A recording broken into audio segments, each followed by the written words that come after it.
Vous êtes-vous déjà demandé pourquoi tant de personnes n'arrivent pas à vivre longtemps après 82 ans? Voici pourquoi. 4 raisons silencieuses, mais puissantes. Atteindre 80 ans est un cap impressionnant. Mais rester fort et autonome, au-delà de cet âge, demande bien plus que de la chance. Cela demande de la conscience, car il existe 4 forces discrètes qui s'attaquent à notre corps avec l'âge. La plupart des gens n'en parlent que trop tard. Et beaucoup ne réalisent qu'au même pas à quel point ces problèmes invisibles affectent leur énergie, leur mémoire et leur santé globale, jusqu'à ce que les dégâts soient déjà bien avancés. Dans cette vidéo, nous allons révéler les 4 vraies raisons pour lesquelles la majorité des gens peinent à vivre longtemps après 80 ans. Ce ne sont pas de simples théories. Elles sont confirmées par des décennies de recherche médicale et d'expériences de terrain. Et une fois que vous les comprendrez, vous verrez que l'objectif n'est pas de vivre éternellement, mais de préserver votre force, votre autonomie et votre tranquillité d'esprit aussi longtemps que possible. Restez bien jusqu'à la fin, car la 4e raison pourrait vous surprendre. Et c'est peut-être la plus importante de toutes. Commençons. Raison numéro 1, l'inflammation silencieuse qui accélère le vieillissement. L'une des plus grandes menaces pour la santé après 80 ans ne vient pas de l'extérieur. Elle commence en douceur, à l'intérieur même du corps. Les médecins l'appellent souvent l'inflamme-vieillissement. C'est une inflammation chronique de faible intensité qui endommage peu à peu les cellules, les tissus et les organes, sans provoquer de symptômes évidents au départ. Et avec le temps, elle use l'organisme de l'intérieur. Ce type d'inflammation est différent d'un gonflement après une entorse ou une blessure. Elle est invisible. Elle s'accumule au fil des années, à cause du stress, de l'alimentation industrielle, du manque de sommeil, d'activité physique insuffisante, et même de l'exposition à certaines substances toxiques. Et même si elle ne fait pas mal au début, elle affecte tout, le cœur, le cerveau, les articulations et même le système immunitaire. Prenons l'exemple de Marcel, 82 ans. Il ne fumait pas, il ne buvait pas, il marchait tous les jours. Pourtant, il se sentait souvent fatigué, raide, un peu confus, alors que ses analyses sanguines semblaient normales. Ce n'est qu'après avoir consulté un spécialiste qu'on a découvert chez lui un taux élevé de marqueurs inflammatoires. Pas de maladie grave, juste une inflammation discrète qui brûlait en sourdine depuis des années. Le problème, c'est qu'avec l'âge, le corps gère de moins en moins bien cette inflammation. Ce que l'on pouvait ignorer à 50 ou 60 ans, comme grignoter des produits transformés, rester assis trop longtemps ou mal dormir, devient bien plus nocif après 80 ans. L'inflammation mine la résistance. Elle augmente le risque de démence, de maladies cardiovasculaires, de pertes musculaires. Et la plupart des gens n'ont aucune idée que cela se produit. Mais la bonne nouvelle, c'est que les meilleurs moyens de la combattre sont simples, naturels et gratuits. Manger plus d'aliments bruts, bouger un peu chaque jour, mieux dormir. Ce n'est pas magique. Mais chaque petit pas aide à éteindre ce feu. Et avec moins d'inflammation, votre corps a bien plus de chances de rester fort longtemps après vos 80 ans. Raison numéro 2, la perte musculaire qui entraîne faiblesse et chute. À partir de 60 ans, le corps commence naturellement à perdre du muscle chaque année. Et après 90 ans, ce processus s'accélère.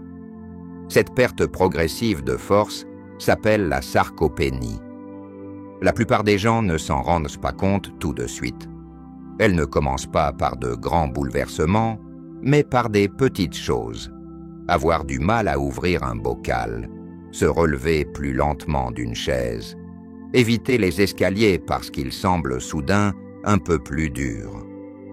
Mais le muscle ne sert pas seulement à être fort, il protège l'équilibre, soutient les articulations, aide à réguler le sucre dans le sang et le métabolisme. Et quand il disparaît, le risque de chute, de fracture et de perte d'autonomie augmente très rapidement. Prenons l'exemple de Luc, 84 ans. Il était encore vif, joyeux et vivait seul. Mais un après-midi, il a trébuché sur un tapis et s'est fracturé la hanche. Il s'était toujours cru stable. Mais après cette chute, il a réalisé à quel point il avait perdu de la force en seulement quelques années. Une force qu'il pensait toujours avoir. Ce qui rend la perte musculaire si dangereuse après 80 ans, c'est la vitesse à laquelle elle dégrade tout. Une chute peut entraîner des semaines alitées. Et ces semaines au lit provoquent encore plus de faiblesse.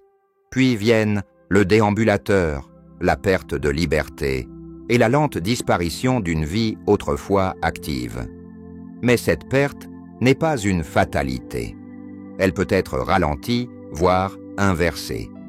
Marcher régulièrement aide. Utilisez de petites haltères ou des bandes de résistance quelques fois par semaine. Consommez suffisamment de protéines. S'étirer doucement pour rester souple. Tous ces petits gestes comptent, surtout quand ils sont faits avec régularité. Il ne s'agit pas de devenir un athlète. Il s'agit de rester stable, autonome et assez fort pour continuer à faire ce qui compte. Jardiner, faire ses courses ou simplement sortir du lit sans danger chaque matin. Le muscle est un protecteur silencieux de votre corps. Et après 90 ans, c'est peut-être ce qui vous permet non seulement de vivre plus longtemps, mais de vivre mieux. Si vous êtes toujours là et que vous trouvez ces conseils utiles, écrivez le chiffre 2 en commentaire pour me faire savoir que vous suivez encore. Et si vous n'êtes pas encore abonné, je vous recommande de cliquer sur « S'abonner » et d'activer la petite cloche pour ne manquer aucune vidéo. Votre soutien nous aide à continuer de créer du contenu de qualité pour vous informer et vous inspirer. Allez, on continue. Raison numéro 3. Un mauvais sommeil qui affaiblit le corps et l'esprit. Le sommeil change avec l'âge, mais pas toujours dans le bon sens. Beaucoup de personnes âgées ont du mal à s'endormir, à rester endormies ou à atteindre un sommeil profond et réparateur. Et après 80 ans, les effets d'un mauvais sommeil deviennent visibles, que ce soit dans le corps, dans le cerveau ou dans la vie quotidienne. Parfois, cela commence de façon subtile. Une fatigue persistante en journée, des oublis plus fréquents, une irritabilité inhabituelle. Mais derrière ces signes se cache un problème plus profond. Le sommeil est le moment où le corps se repart, où le cerveau évacue les déchets, où le système immunitaire se régénère. Et quand le sommeil devient léger ou entrecoupé, ces processus essentiels sont perturbés. Prenons l'exemple d'Alice, 86 ans. Se réveiller 3 ou 4 fois par nuit lui semblait normal à son âge. Mais avec le temps, sa mémoire s'est fragilisée, son énergie a chuté, et elle tombait plus souvent malade. Son médecin lui a expliqué que le sommeil ne servait pas seulement à se reposer, mais à renforcer son cerveau et ses défenses naturelles. En travaillant sur de nouvelles habitudes de sommeil, elle a peu à peu retrouvé clarté mentale et vitalité. Beaucoup de gens pensent qu'ils doivent simplement faire avec un mauvais sommeil en vieillissant. Mais ce n'est pas une fatalité. Il existe des solutions simples. Garder 1 heure de coucher régulière, éviter la caféine et l'alcool en soirée, s'exposer à la lumière naturelle le matin, créer un environnement frais, calme et sombre dans la chambre. Même une activité physique légère pendant la journée peut favoriser un meilleur sommeil la nuit. Après 80 ans, bien dormir est tout aussi essentiel que bien manger ou bouger. Cela influence votre mémoire, votre équilibre, votre immunité et votre capacité à profiter pleinement de chaque jour. Il ne s'agit pas forcément de dormir plus longtemps, mais de dormir mieux. Et faire de ce sommeil une priorité peut devenir l'un des meilleurs choix pour votre santé. Raison numéro 4. La solitude et la perte de sens au quotidien. Il existe un danger silencieux qui touche bien plus de personnes de plus de 80 ans qu'on ne le pense.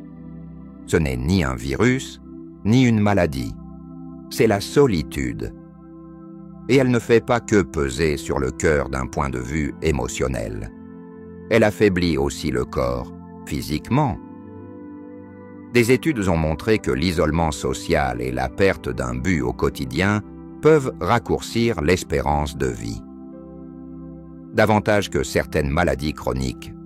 En vieillissant, le monde de beaucoup de personnes se rétrécit. Des amis disparaissent. Les enfants vivent loin. Les capacités physiques diminuent et il devient plus difficile de sortir. Peu à peu, sans s'en rendre compte, beaucoup de seniors passent de plus en plus de temps seuls. Pas seulement seuls physiquement, mais aussi émotionnellement. Prenons l'exemple de Bernard, 88 ans. Sa femme est décédée il y a 5 ans. Ses enfants vivent dans d'autres régions. Il regarde la télévision, prépare ses repas, garde sa maison propre. Mais certains jours, il ne parle à personne. Ce qui lui manque le plus, ce n'est pas le bruit ou l'agitation, c'est de se sentir utile, de sentir que quelqu'un l'attend, que sa présence a un sens. Le cœur humain est fait pour la connexion. Et après 80 ans, quand les rôles sociaux s'effacent, la retraite, la fin du rôle de parent actif, la baisse des engagements communautaires, ce que beaucoup perdent, ce n'est pas seulement le lien avec les autres, c'est une partie de leur identité. Ce petit « pourquoi se lever ce matin » devient plus lourd. Et sur le long terme, cela affecte l'immunité, l'humeur et même la volonté de rester actif. Mais retrouver un but ne demande pas de faire de grandes choses. Cela peut être d'arroser ses plantes, d'écrire une lettre, de passer un coup de fil, de nourrir les oiseaux, d'aider un voisin. Ces gestes simples peuvent redonner un rythme, une joie discrète, un sentiment d'utilité. Tendre la main, même si c'est difficile, peut illuminer la journée des deux côtés. La solitude choisie n'est pas un mal. Trouver la paix dans le calme est une force. Mais se sentir invisible ou inutile, c'est un fardeau pour le corps. Si vous avez plus de 80 ans, ou si vous connaissez quelqu'un dans cette situation, posez cette simple question. Qu'est-ce qui vous donne un but aujourd'hui? Et surtout, comment protéger ce but comme s'il s'agissait d'un traitement? Parce que, dans bien des cas, c'est exactement ce que c'est. Si vous êtes toujours avec nous et que ces informations vous semblent utiles, laissez un commentaire avec le chiffre 4 pour me le faire savoir. Et si ce n'est pas encore fait, abonnez-vous à la chaîne et activez la cloche pour recevoir nos prochaines vidéos. Votre soutien nous permet de continuer à vous informer et à vous inspirer. Passons à la suite. Pensée finale. Si vous êtes encore là, prenez un instant pour réfléchir. Pas avec peur, mais avec clarté. Vivre au-delà de 80 ans est un privilège. Mais la vérité, c'est que beaucoup de personnes y arrivent dans un état fragile. Non pas parce qu'elles ne se souciaient pas de leur santé, mais parce qu'elles ne savaient pas ce qui silencieusement jouait contre elles. L'inflammation, la fonte musculaire, le sommeil perturbé et la solitude émotionnelle s'installent petit à petit. Et quand les signes deviennent visibles, les dégâts sont souvent déjà commencés. Mais la connaissance, c'est le pouvoir. Et l'objectif de cette vidéo n'est pas de vous inquiéter, c'est de vous équiper, de vous rappeler que même de petits changements constants peuvent en faire toute la différence. Les choix que vous ferez cette semaine, ce mois-ci, cette année, peuvent encore transformer la façon dont vous bougerez, penserez et vous sentirez dans vos 80 ans, et bien au-delà. Alors, qu'est-ce qui vous a marqué le plus aujourd'hui? Était-ce la manière insidieuse dont l'inflammation agit, ou la fragilité de la force physique sans activité? Peut-être avez-vous été surpris de voir à quel point le sommeil est essentiel, ou combien le lien émotionnel peut être aussi vital qu'un médicament. Quelle que soit la réponse, ne laissez pas cette information dormir dans un coin de votre esprit. Faites-en un point de départ, une décision, celle de continuer à vous engager pour votre corps, votre esprit, et ce qui donne du sens à vos journées. Vieillir, ce n'est pas s'effacer, c'est se recentrer, c'est choisir ce qui compte vraiment, le protéger, et laisser le reste s'éloigner. Vous avez mérité le droit de vivre cette étape de votre vie avec sagesse et force. Ne vous contentez pas de moins. Merci d'avoir été avec nous aujourd'hui. Dites-nous en commentaire ce que vous retenez de cette vidéo et comment vous allez l'appliquer dans votre propre vie. Vos partages comptent beaucoup pour nous. Lire vos messages nous encourage et nous pousse à continuer. Si cette vidéo vous a été utile, merci de la liker, de vous abonner à la chaîne et de la partager autour de vous. Votre soutien nous permet de continuer à produire du contenu de qualité pour vous accompagner et vous inspirer. Merci d'avoir regardé et à très bientôt dans une prochaine vidéo.